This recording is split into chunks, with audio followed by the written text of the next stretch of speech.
Bueno, entonces acá vamos a hacer ahora la segunda parte de la clase o de los videos para la clase de módulo de Young con el método dinámico, que es básicamente un poco de práctica y ver cómo se escriben y cómo se implementan estos scripts para calcular la transformada rápida de Fourier.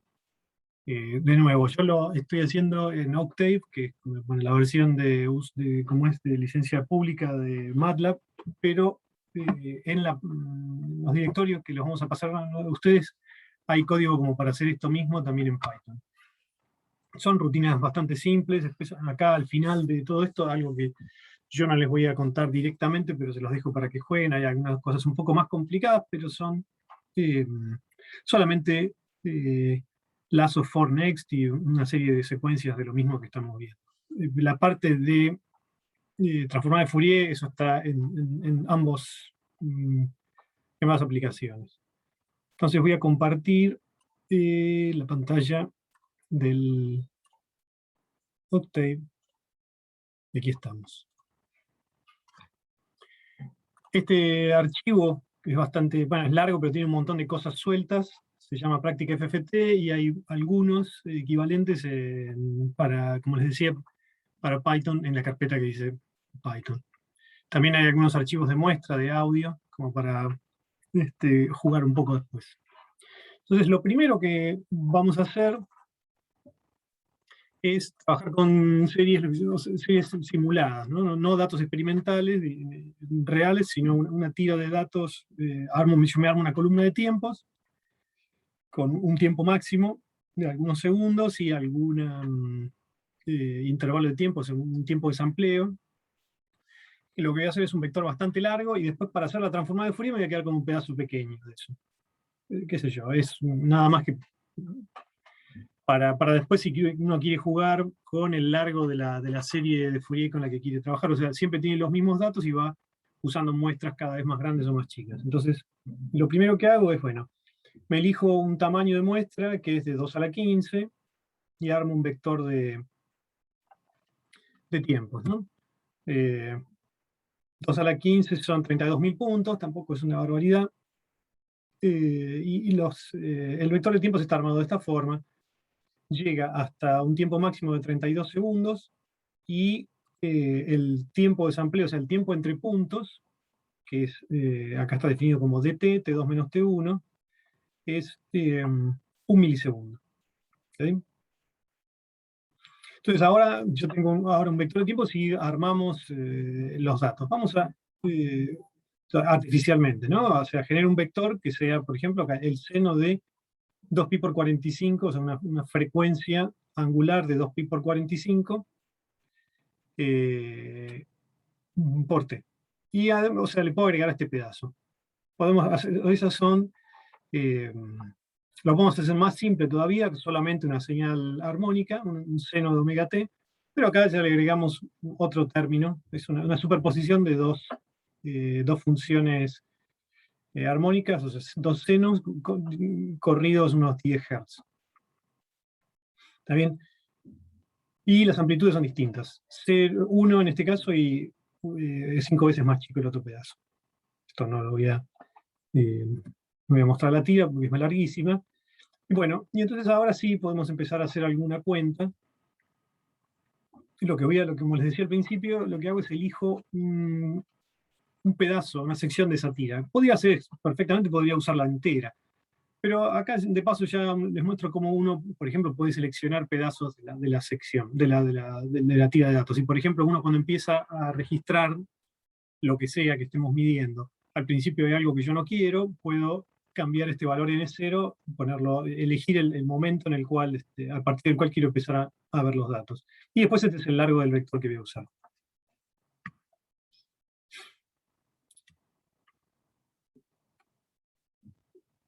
Bien, entonces hacemos correr esto. Y ahora viene una sección que por ahora, que se llama, lo que se llama ventanas, en inglés obviamente es windowing. Vamos a dejarlo por ahora, después lo vemos. Lo único que esto no está haciendo nada. Está multiplicando el vector original por unos, así como está. Y lo grafico. Bueno, esto es lo que uno espera, ¿no? Es la superposición de dos funciones trigonométricas, una con una amplitud 1 y una con una amplitud 2, hay como un batido entre los dos. No, el batido no llega hasta el mínimo, hasta el 0, porque las amplitudes son distintas, ¿no? El contraste de esas dos cosas es más o menos esa diferencia, 0,2. Bien, y ahora sí puedo calcular la transformada, bueno, el algoritmo que tiene esta cosa, que es la FFT, para calcular la transformada de Fourier discreta. Y acá, o sea, bueno, eso, nada. Está multiplicado por 2 dividido n, que es para normalizarlo. Yo lo que voy a tratar de hacer es que el gráfico, o sea, la salida represente lo más fielmente los valores que yo estoy calculando, los valores que yo tengo en la función original. O sea, no es cuestión del programa que esté usando, digamos. Si los dos algoritmos de FFT son parecidos, como lo son los de Python y los de MATLAB u Octave, hay que agregarle este número para normalizar. Piensen que en analogía con la integral, en la integral hay un diferencial de tiempo que les marca, les da una unidad de cuánto es el tiempo, y acá, como es una transformada discreta, ese dt no existe y la escala temporal hay que meterla por alguna forma. Entonces n, que es el largo del vector, está haciendo las veces de esa normalización. Bueno. Si yo no pongo esto, lo único que me cambia es un factor de escala, nada más. Este último término. Y después me quedo con el valor del módulo, ¿no? El valor absoluto. Bueno, ahora, de acuerdo a lo que yo decía lo que hablamos al principio, de cuando introduje el tema en la charla anterior, eso lo que me da es el nuevo vector con amplitudes espectrales, o sea, donde transformo el vector, digamos, de amplitudes en función del tiempo en el vector de amplitudes en función de la frecuencia. Ahora tengo que fabricarme el vector de la frecuencia, ¿no? Porque yo no sé qué poner en el eje de abajo. Y bueno, ese vector es básicamente el que está acá. Va de 0 a 1 sobre el dt, que es el intervalo de tiempitos, y la separación, o sea, la resolución en frecuencia está dada por el largo máximo del vector, de este vector, ¿no? El que elegí para hacer la FFT, o sea, n, está por ahí. Entonces, con esto tengo mi vector de frecuencias, ¿no? Si yo, por ejemplo, pongo acá abajo las primeras 10, bueno, la primera, o sea, arranca desde 0, de la frecuencia DC, o sea, es lo que tenga de continuo, y estos son los pasos en frecuencia. 1 Hz, casi 2, casi 3, casi 4. No, si yo quisiera saber cuál es eh, la frecuencia, o sea, el intervalo de frecuencias, lo que puedo hacer es mostrar este número, .9775. Esta es, o sea, vieron que está avanzando, o sea, esto es ese número, este es el doble, el triple, el cuádruple, ¿no? Entonces esos son mi resolución en frecuencia. Bueno, ahora me queda nada más que graficar esto. Entonces, en esta figura yo lo que voy a hacer es poner como eje X este vector ¿cómo es? De frecuencias, y como eje Y esta función, que es el valor absoluto de la transformada de Fourier. Y estoy eligiendo un intervalo. Ahora les cuento por qué elijo este intervalo. No voy a fijar completo, sino hasta la mitad de los puntos, de 1 a n sobre 2. Y sus etiquetas.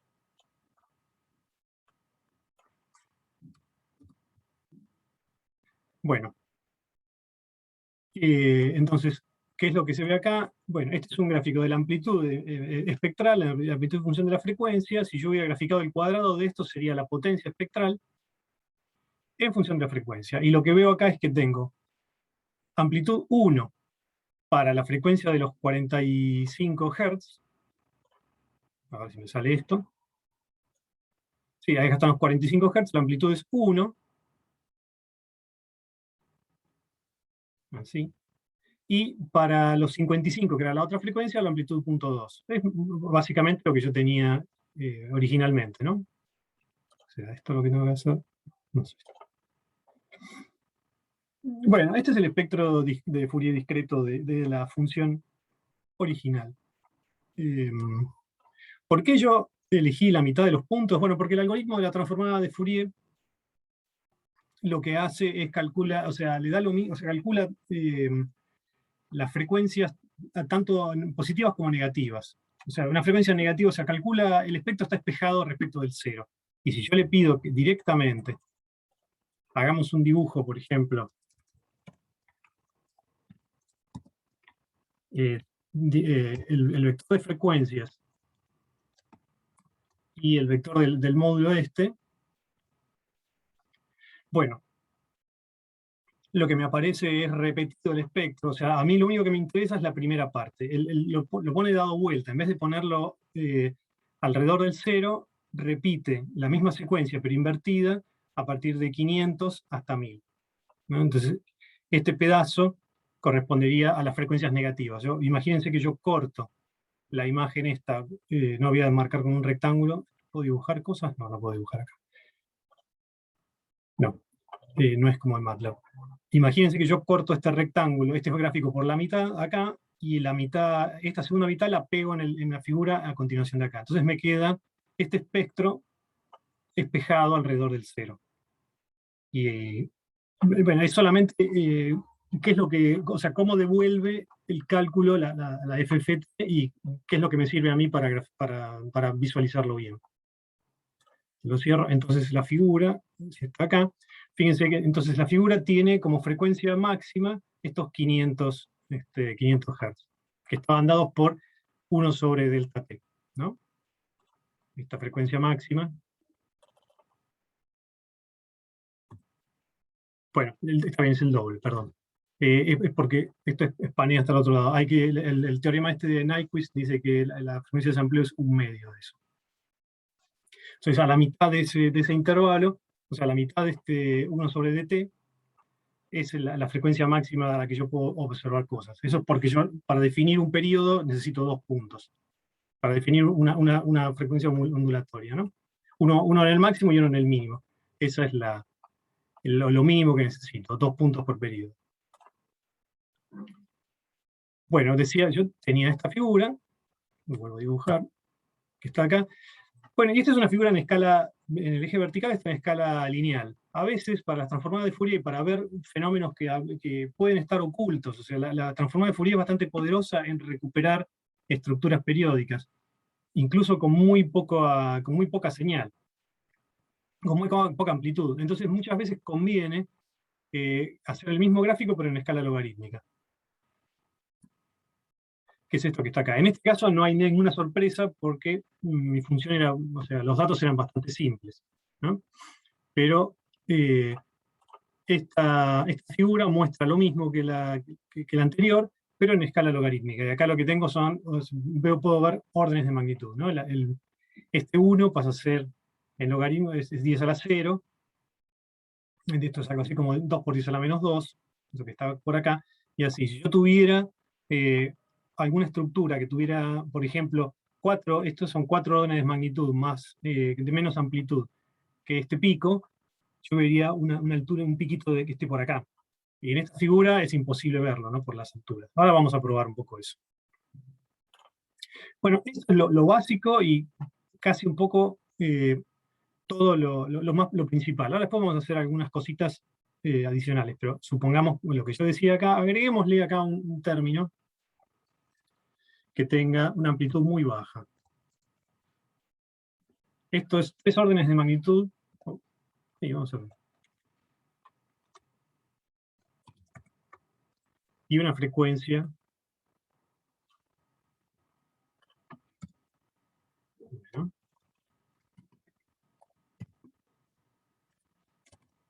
de 108 Hz. Vamos a ver si esto se ve.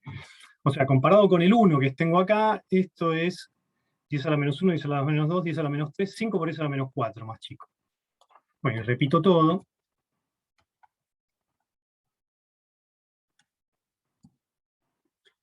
Bueno, recuerden, la frecuencia era 108 Hz. Bueno, acá aparentemente no se ve nada. Si yo no pongo mucho, acá no hay nada, pero probemos a ver en escala logarítmica, a ver si eso, mi función FFT lo recupera. Bueno, ahí está. Fíjense que yo me fui bastante audaz porque puse una cosa que era diminuta. Este piquito es prácticamente imposible verlo en esta escala lineal, alrededor de 108 Hz, ¿no? Bueno, está acá, pero es mucho más difícil verlo. En la otra apenas se lo pude ver, pero a simple vista apareció. En un gráfico con la escala lineal vertical es muy fácil perdérselo. Por eso a veces la escala logarítmica, lo primero que uno tiene que hacer es tratar de fijarse qué es lo que se ve en escala logarítmica. Después, si no hay mucho, puede pasar rápidamente a otra escala.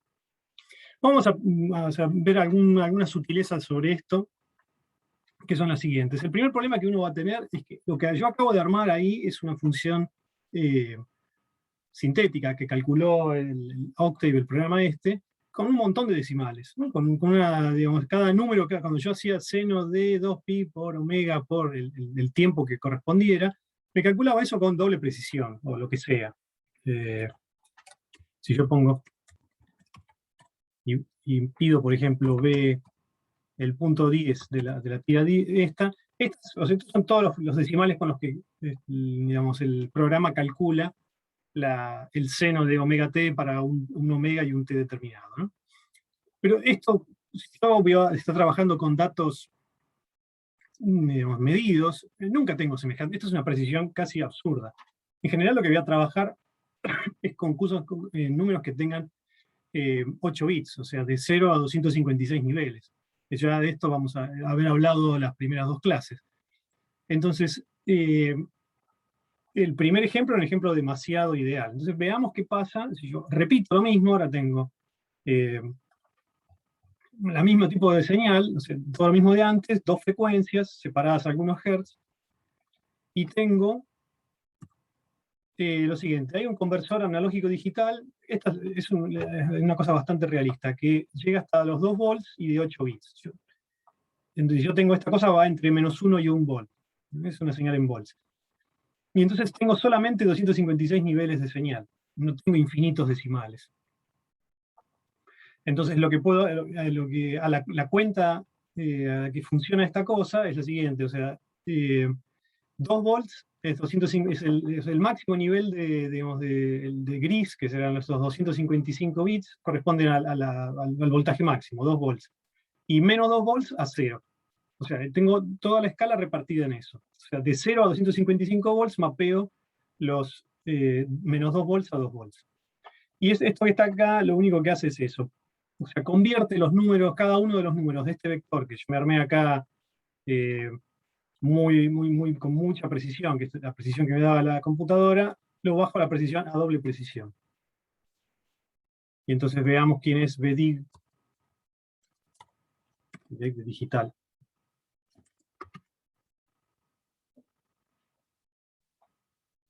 Bueno, me lo pasó a doble precisión, pero las diferencias entre ellos están, vamos a graficar esto.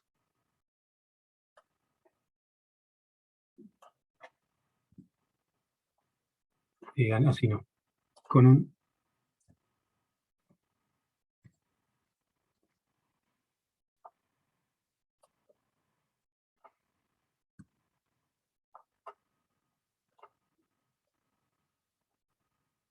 No sé si llegan a ver esto. Vamos a poner así.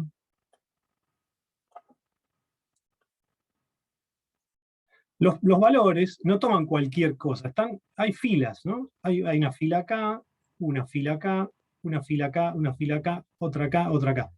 O sea, si yo lo hubiera hecho sobre los datos originales, estaría todo más desparramado. Pero acá lo que hay son valores posibles que puede tomar esta función. Eso es porque yo forcé la definición a 8 bits. En el medio no tengo nada. O sea, si está en algún lugar en el medio, todos los puntos o los tira más para arriba o más para abajo.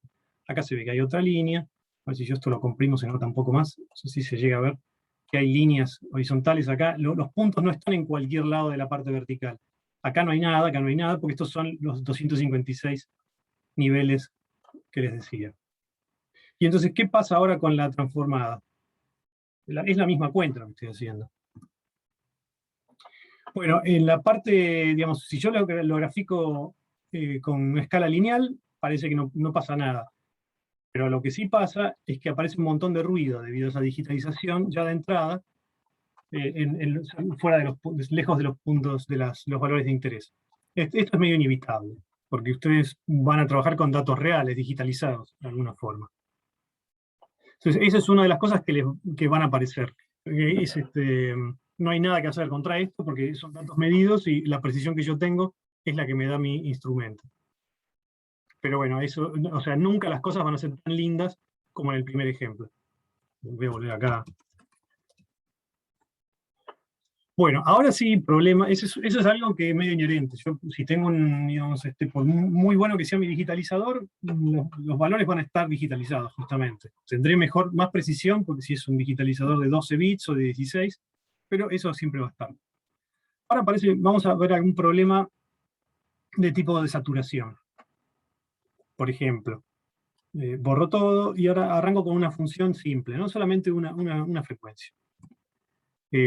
Seno de 45, o sea, 2pi por 45.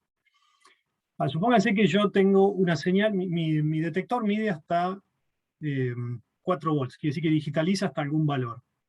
Pero mi señal es más grande, entonces cuando supera ese valor, la señal, bueno, no puede entregar un valor más grande el digitalizador, entonces se clava en un valor, se clava en el valor máximo. Entonces, eso está simulado acá de esta forma. La señal queda recortada. Mi valor de saturación es 0,9, eso es lo que puse acá. O sea, la cuenta esta, si quieren, después todo esto ustedes lo van a poder consultar en la clase anterior, pero o sea, es solamente un ejemplo para ver los efectos de esto. Lo que hago es, me fijo qué valores de mi función original son valores, o sea, dónde la función vale más que 0,9, y a esos valores, a esos puntos, en vez de asignarles el valor que tenían antes, que era 1, algo, lo que fuera, les asigno 0,9. Entonces quedan todos clavados ahí.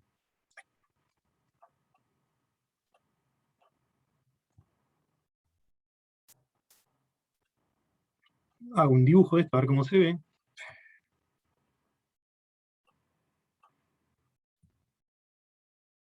Bueno, estas son las dos funciones, la original y la recortada. Vamos a hacer un zoom acá.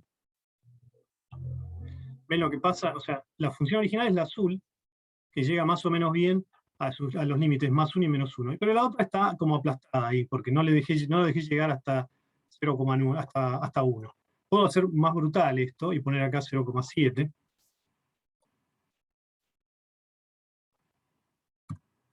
Y ahí se nota más, ¿no? Bueno.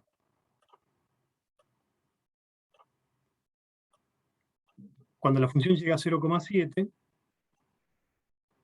queda aplastada. Ese es simplemente un efecto, o sea, estoy simulando un efecto de saturación. Bueno, ¿y qué pasa con esto? ¿Qué pasa con esta función si yo calculo la transformada de Fourier de eso? La frecuencia original, mucho no debería cambiar la frecuencia, porque sigue siendo algo que oscila a estos 45 Hz, ciclos por segundo. Y luego la cuenta en los dos casos.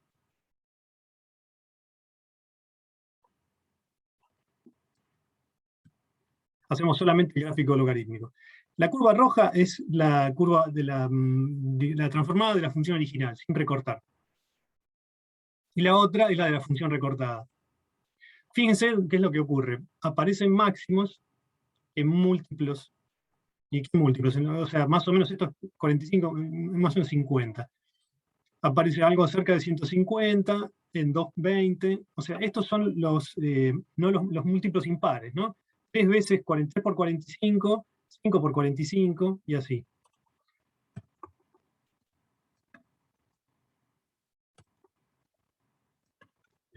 $135, 225. Esto es 135, efectivamente. Este que está acá es 235, pero 225 es lo que dice acá. Está bien. Bueno, ¿Y qué es lo que pasó? O sea, aparecen frecuencias adicionales. ¿Por qué es esto? Solamente por el hecho de recortar la señal, ¿no? ¿Qué es lo que, si uno lo piensa como una serie de, o sea, la descomposición de mi función original en una serie de Fourier es razonable. Si yo descomponía una función triangular o una función cuadrada en series de Fourier, lo primero que me aparecía era la frecuencia fundamental, que era la que daba el periodo, que eran estos 45 Hz, pero después empezaban a aparecer componentes a frecuencias múltiplos, que eran los que daban esa riqueza adicional, o sea, deformaban la señal original a una cuadrada, a la triangular, y en este caso, como mi señal no es armónica, sino que está recortada en el seno, bueno, aparecen estos múltiplos impares. Otra forma de distorsión. Supónganse que, por ejemplo, la parte negativa de la señal está atenuada, porque el detector es no lineal, algún problema tiene, y entonces mira, o sea, registra menos valores para la señal negativa. Bueno, eso está simulado acá, con esta que se llama dist1, y dale.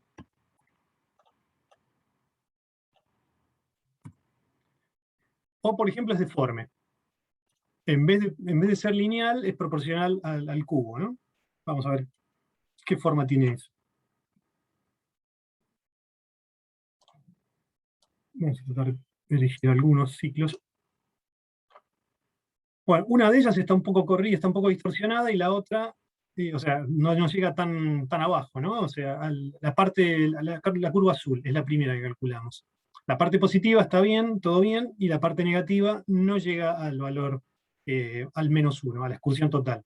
¿Por qué? No sé, porque el detector mide mal ahí, no sé, lo que fuera. Y la otra señal lo que está es deformada, en el sentido de que en vez de ser un seno de omega t, es un seno de omega t al cubo, y entonces las transiciones por el cero tienen derivada cero, como una cúbica.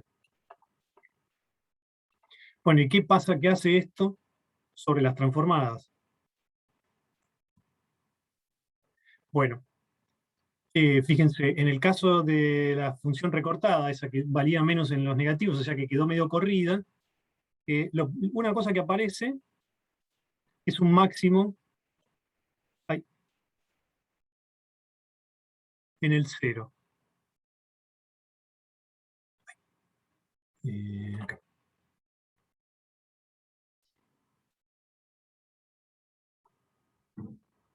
Y en una de las dos aparece el modo, o sea, un múltiplo, únicamente el múltiplo, el siguiente múltiplo impar, el 3F.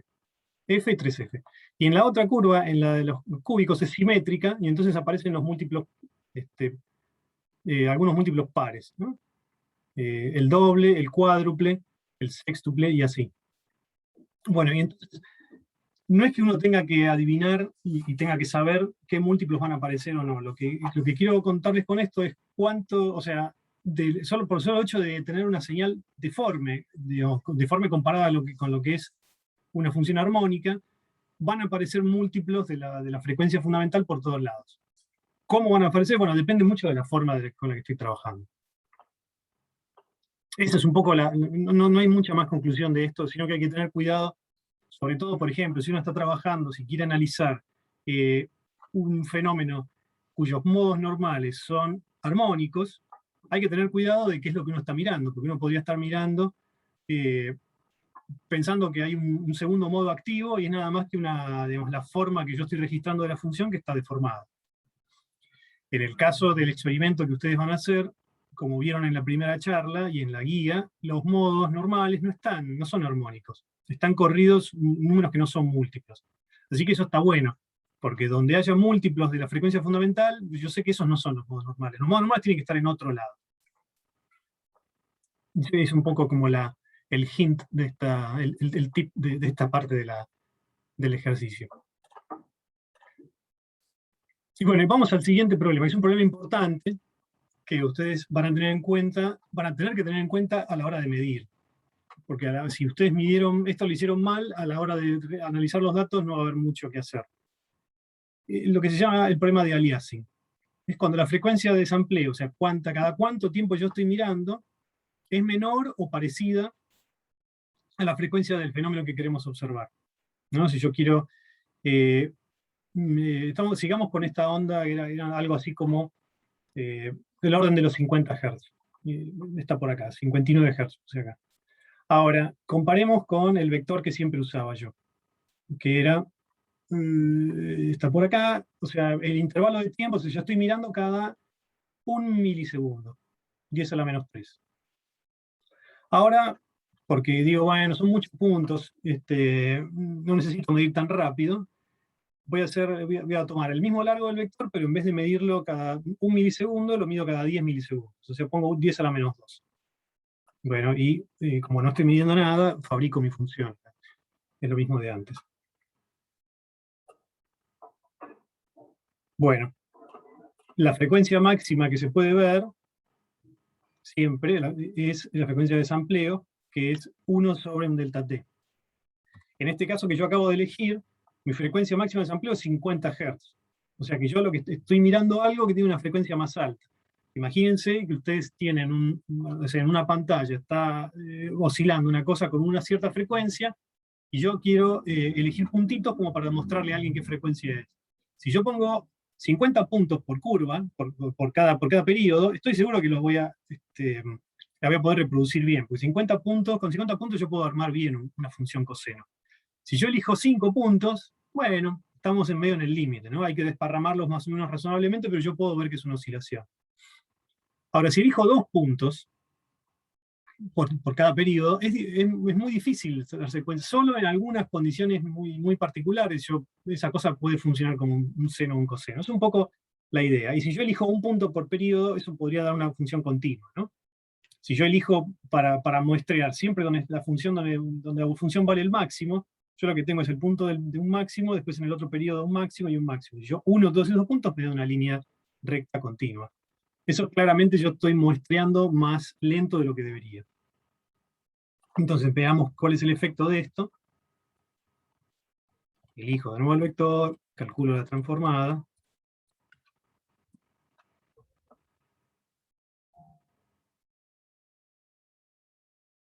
Y... ¿qué pasó?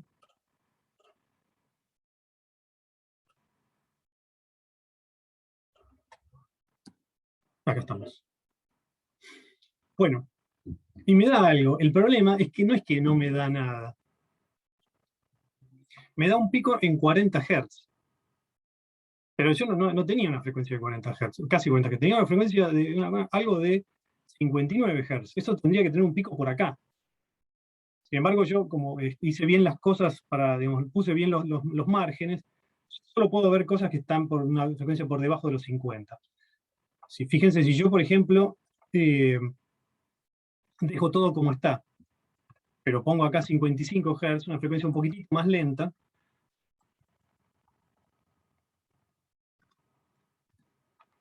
bueno, de nuevo, me vuelve a dar algo, no es que me dice error, no lo puedo calcular, calcula y me da un pico en 5 Hz por debajo de los 50, o sea, más o menos 45. Y si yo acá pongo, por ejemplo, 51, sigue estando por arriba de la frecuencia de sampleo, ¿no? Que habíamos dicho que eran 50 Hz. Bueno, me da algo en 49. Siempre me da algo que está corrido respecto de la frecuencia máxima, la cantidad de hertz por la cual me pasé. Si yo me pasaba por 1, que es el caso de este caso que estoy ahora, o sea, mi frecuencia máxima era 50 y quería mostrar algo de 51, esto me muestra alguna cosa que está corrida para los negativos, o sea, un hertz para abajo. Y si yo, o sea, esto lo llevaba a 60,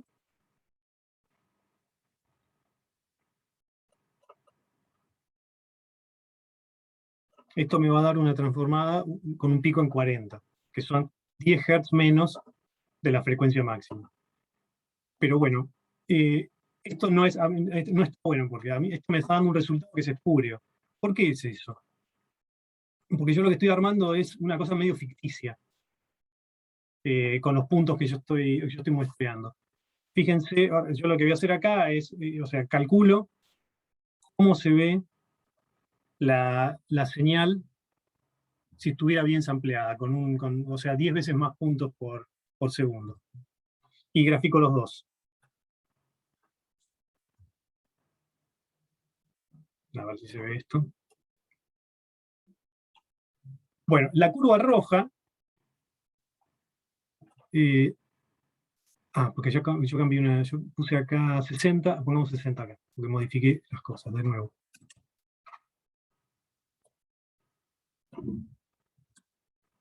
Ahí vamos.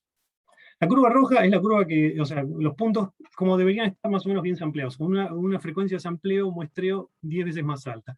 Y la curva azul es lo que hice en el primer ejemplo. Dije, bueno, fui un poco vago y tomé puntos cada menos tiempo del que debería, perdón, cada más tiempo, mucho más separados. Bueno, y lo que está haciendo mi mecanismo es de la señal real, estoy tomando puntos a un tiempo fijo, pero que lo que muestran, o sea, están sampleando la función roja a una frecuencia más baja que el periodo. Entonces elige o los puntos que le quedan con esta curva azul. Y la curva azul tiene una frecuencia propia, ¿no? Los puntos que yo le di el programa no sabe con qué frecuencia yo estaba trabajando. El programa va a calcularme las cosas con la secuencia de datos que yo le metí. Y si la secuencia de datos que yo le pongo es la azul, bueno, el tipo lo que sabe, lo que ve es que hay una cierta frecuencia acá, que no es la que yo, o sea, no tiene nada que ver con la frecuencia, con la curva roja. Entonces, eso es una cosa que hay que tener bien en cuenta. Yo tengo que tener una idea, o por lo menos antes de ponerme a guardar datos, si uno puede explorar un poco con el osciloscopio, pero antes de ponerse a medir bien, hay que tener una idea de cuál es la frecuencia natural del sistema, o hasta dónde, o cuáles son las frecuencias posibles que yo quiero ver. Y a partir de eso, definir cada cuánto voy a tomar valores, cuál va a ser mi intervalo, mi tiempo de sampleo. Y saber que cosas que ocurran con frecuencias más altas no las voy a poder ver. Eso es un poco la conclusión de eso. Y bueno, voy a... Lo único que voy a hacer acá, acá hay bastante más código con el que pueden jugar y mirar ustedes, pero ahora vamos a ir a algo un poquitito más físico. Lo que hago acá es, yo tengo una cacerola de esas de aluminio Essen, le pegué un golpe a la tapa, que parece una campana, y vamos a tratar de analizar, no sé, un espectro de esto. A ver, yo creo que esto debería escucharse. Estoy grabando, espero que se haya escuchado. Ya cuando termine de grabar y mire el video lo veré. Pero de todas maneras ustedes pueden reproducir este archivo que está entre los archivos de la materia. Y es un WAV, es lo grabado con un celular y pasado a formato WAV, porque mi celular graba de otra forma, pero es un archivo de audio. Podemos graficarlo, a ver cómo se ve esto.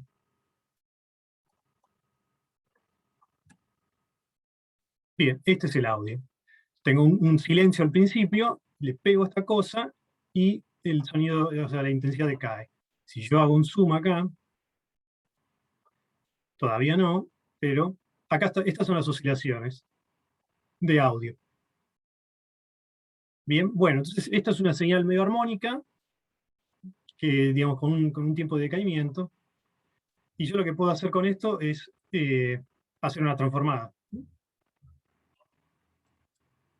Bueno, esta es la transformada de Fourier de esos datos. Fíjense que son datos reales y obviamente son mucho más ruidosos que antes, porque son datos de verdad que tienen ruido interno, problemas de digitalización, probablemente problemas de distorsión, etc. Pero bueno, mirando un poco estas dos curvas, o sea, complementando un poco, uno no tiene que ser tan automático como para zambullirse sobre la FFT sin mirar nada de esto. Uno puede, a priori, mirar cuál es la frecuencia fundamental acá, a ojo. Esto es en tiempo. Bueno, puede calcular el periodo y ver cuál de estas es. Es probable que sea la que esté máximo. Y a partir de ahí empezar a identificar estos picos, usando esto mismo que las herramientas que yo les conté más arriba. También uno puede hacer lo que se llama un sonograma o un espectrograma, que eso, la cuenta imagínense que yo tengo una canción de 5 minutos, con un montón de melodías y cosas así. Yo eso lo tomo como un archivo único de audio y, y hago una transformada de Fourier. Eso lo que me muestra es las frecuencias presentes en toda la canción. Es probable que sea medio como una porquería, un masacote. Hay instrumentos que suenan en distintos momentos, hay momentos donde no suena ninguno y otros tonos. Entonces, para preservar la riqueza de una cosa que cambia su sonido en el tiempo, se hacen estas cosas que se llaman espectrogramas, que es agarrar la señal de a pedacitos y en cada pedacito hacer una transformada de Fourier. Yo quería, o sea, acá en el código este hay la forma de hacerlo es esta. Se secciona el audio de a pedacitos, se calcula la transformada y se van acumulando las transformadas. Para ver qué es eso, los invito a ver una página que está en esta página, que son experimentos de Chrome, que son muy simpáticos, y están, si yo puedo sacar este cartel, acá. Chrome Music Lab. Hay un montón de herramientas de audio, y esta me pareció increíble. Es justamente lo que yo estoy tratando de ver ahora. Esto lo que va a hacer es mostrarme en el eje vertical las frecuencias presentes en el sonido que yo escucho, y en el eje horizontal, que va paseándose, el tiempo. Entonces miremos un instrumento.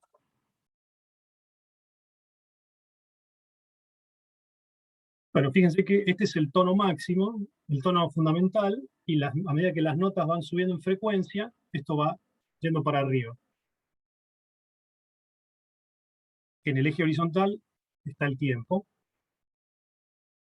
y las cosas que hay en el eje vertical son los armónicos. Por ejemplo, esto es un silbido, que es lo más parecido a un tono puro. Entonces fíjense que no hay armónicos. Es solamente una línea simple. Hay instrumentos de viento, tienen muchísimos armónicos, y ahí se ven. Bueno, y yo paro acá, y los dejo para que ustedes sigan probando. También pueden probar directamente con los datos del experimento. Pero antes, si quieren jugar un poco con estos tipos de códigos, se pueden usar los archivitos que les dejamos ahí en la carpeta de la nube, con los audios de sample, o pueden armarse ustedes un audio de algo. Hay una de las actividades propuestas que es esa, jugar un poco con un archivo de audio grabado por ustedes, e identificar qué frecuencias hay y qué es lo que debería pasar. Así que con esto terminamos la clase de esta práctica.